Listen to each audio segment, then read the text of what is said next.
Well, for today's tactic, we are going to take a look at something very similar to the 424 deformation style tactics that we've been reviewing lately. Box it up, put it under the tree, and see what kind of present Santa gives us this year. Let's just jump in and find out. This one was also one of those that was based off of on a tactic previously that was both the 424 deformation as well as this iBOX version 2.2A by DZEK. So we're going to take a look at it again. It is called the iBOX. It is 2.2, so there are a couple of versions before. There may be a couple of versions after. This was basically specifically referred to from a previous tactic. And as you can see, it has that 424 deformation style to it, but it just is boxing it up with two attacking midfielders instead of inside forwards or something, wingers on the sides, things like that. But we're going to take a look at the tactic a little bit more in depth with our three teams of Liverpool and Aston Villa in the Premier League and our championship side of Ipswich Town. So with all that said, let's just dive in and see how our teams did. Well, unfortunately, our teams didn't seem to have the same luck as they usually do. Liverpool usually coming in first, but they do get the 116 goal mark. They're first in the league, it looks like. Aston Villa in second with 101. 88 points, though, is a little bit lower than what we've been seeing. Upwards of 90, 94, things like that. But still, a great mark. Second place is phenomenal. Aston Villa in fourth with 76 points is about their average thereabouts. But, let's take a deeper look. Oh, so far, it's something to work with. Well, Liverpool do make it domestically to the Carabao Cup final, losing out, unfortunately, 1-2 to Manchester City. However, they do get through Aston Villa in the FA Cup quarterfinals 3-2, getting to the semifinals, and of course, as FM likes to do, they lose out to Man City again 2-3. And unfortunately, they can't even get a single trophy. The Europa League final, they lose out to Newcastle in penalties. So overall, 3 runners up. That is not great. A semifinal in the FA Cup, they definitely should have won at least something. Squad-wise, though, they still have some green, not to, be angry at or anything, but 30 goals for Salah, 27 for Nunez and Jota, 23 for McAllister, assists, 22 for Robertson this time around, and average rating, Kelleher gets in there, but McAllister with a 7.36. Switching things up to Aston Villa, you can see they lose immediately in the Carabao Cup third round in penalties to West Ham, and we've already seen they lose to Liverpool in the FA Cup quarterfinals. Unfortunately, they don't even get past the round of 16 in the Conference League against Servette. I don't know that team, but yeah, they really could have done a little bit better here. So overall, not an absolutely awful season. You got 4th place, you got Champions League next year. It's pretty nice. But everything else, they could have done something a little bit better, maybe. Squad-wise, again, some green. Goals, 33 for Diaby, 29 for Ollie Watkins, and Ramsey with 20. Assists, 26 for Digne. That is a nice number right there. Ramsey gets a 7.41 as the highest average rating. Data hub for Liverpool, you can see attacking is pretty nice. They got the dribbles and even crosses percentages up there a little bit. Defensively, they seem to be somewhat on average, maybe a little lower than average.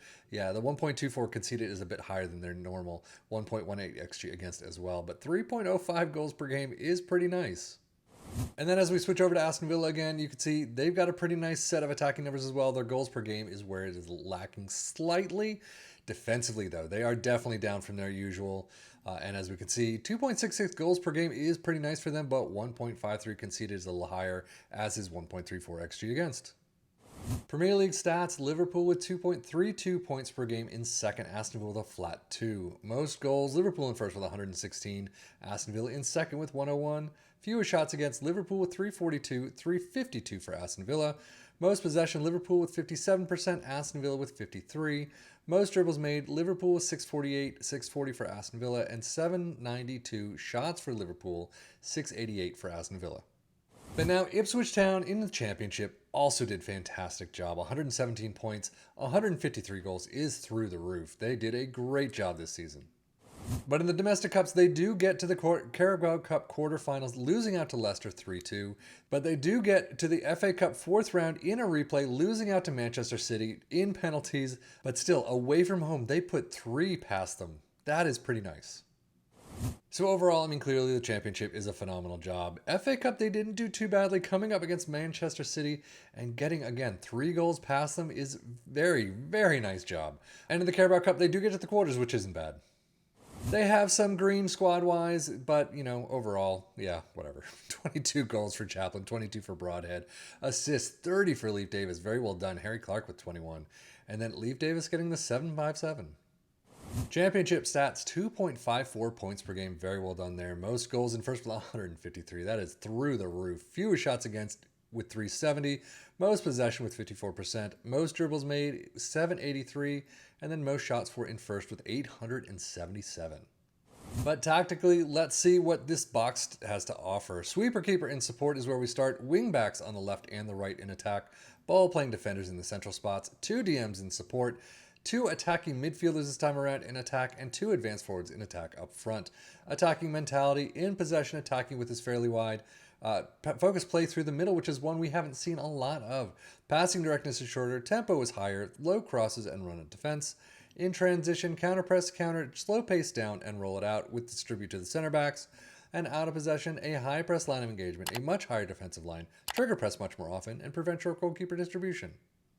Overall, how did it do for our 3 teams? Well, it does compact a lot of the player instructions in there. So for Ipswich Town, it did very well. 117 points, 153 goals is phenomenal. And if we switch over to Liverpool and Aston Villa, not their greatest seasons, no question about it. Again, there's one save, you do it 5 different times, you get 5 different results. In this case, it worked. I mean, Liverpool getting 88 points is not bad. Second place, and if you took control of this, as I usually say, you could do your own match shouts, training, transfers, things like that, and you could probably pick it up, hopefully getting to that 94 or above mark. But overall, I still can't say it's a bad season. Aston Villa in 4th either. 76 points is on their average, but, overall, 101 goals. It worked. So I think overall, this is definitely one to take a look at if you like that boxy shape up front. I think Santa's given us a couple more presents throughout some of these other tactics we've been trying. But overall, if you got the 2 attacking midfielders that you want to try, this is one to work out. But that is it for me, Savvy FM, for the Football Manager blog channel, saying thank you as always for watching. Take care and enjoy.